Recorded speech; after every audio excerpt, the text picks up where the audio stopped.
Ladies and gentlemen, may I have your attention, please? Covering both sides of the big issues with the analysis you trust on News Radio 1040 WHO. The Great Resignation is indeed real. The number of people leaving their jobs is at a record high. Employees citing work-life balance and burnout as top reasons for making a change. So how do our employers get ahead of this?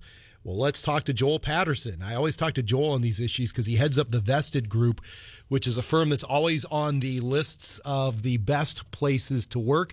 Joel, welcome back to Iowa Radio. Good morning. Good morning, Jeff. Good to be here. So, I mean, Joel, you and I have been talking about this, but are employers getting out ahead of this, or are they scrambling to figure out how to keep employees at this point? Well, I think it's a little bit of both. They're definitely trying to get ahead of it, but nobody's really cracked the code on that, so to speak. I mean, it depends on your industry, the type of organization that you have, but all of us are feeling the pinch no matter what you do. All the way from, somebody that's working at McDonald's, I mean, they're offering $15 an hour in a lot of cases, and they still can't get people to show up. White-collar jobs are the same. Everybody right now is scrambling to find the best ways to recruit people. And then once you've got them in the door, don't take it for granted. If you're not active in retaining them and making sure they're staying engaged, you're going to ultimately lose them anyway. So it's not an easy time to run a business.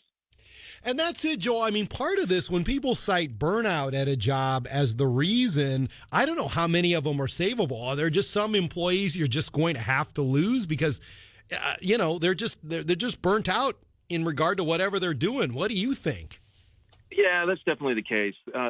There are some people that just need a change, and that's going to happen. But I think that's probably already happened for most people. The ones that are going to fall out that way, I think early in the transition during the pandemic got them. But now it's some of your quality people.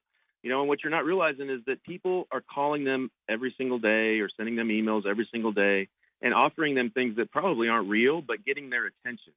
And that's the problem is if you don't know that they have their attention, you're not necessarily doing anything because you don't know there's a problem. But here's the deal. Everybody has the problem right now. And anybody that's looking at this and not actively and intentionally going about finding a solution, they're going to get caught. Joel, I mean, that's just a great point. So now your best and brightest, maybe somebody's out here offering them something. So what do you think some of the steps are an employer needs to be taking to retain their employees?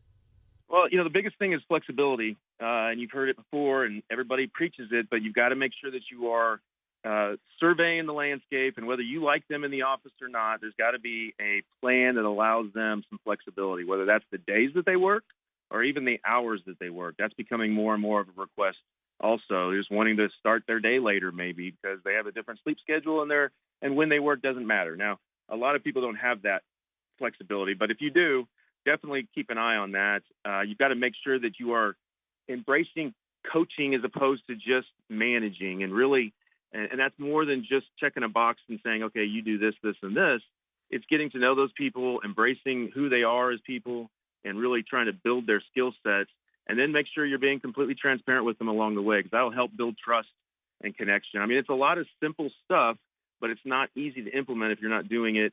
And here's one more thing I'll mention is there's this concept of boomerang employees happening a lot lately too, where people are leaving a job and then decide, the grass isn't necessarily greener over there.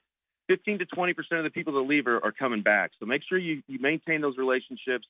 Don't burn any bridges, and you never know when they'll land on your doorstep again.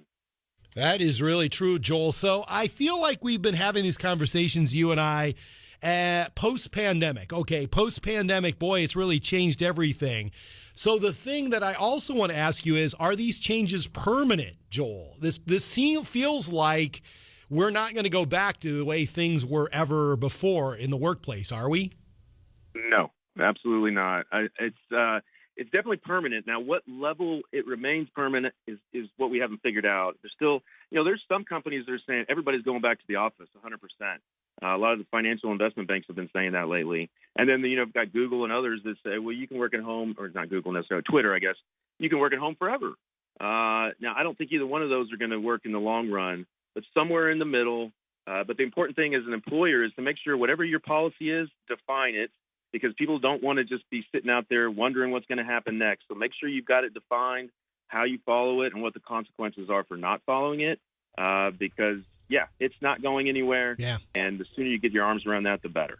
Joel Patterson of the Vested Group always has great insight in what's going on in our workplace. Joel, thanks very much for joining me today.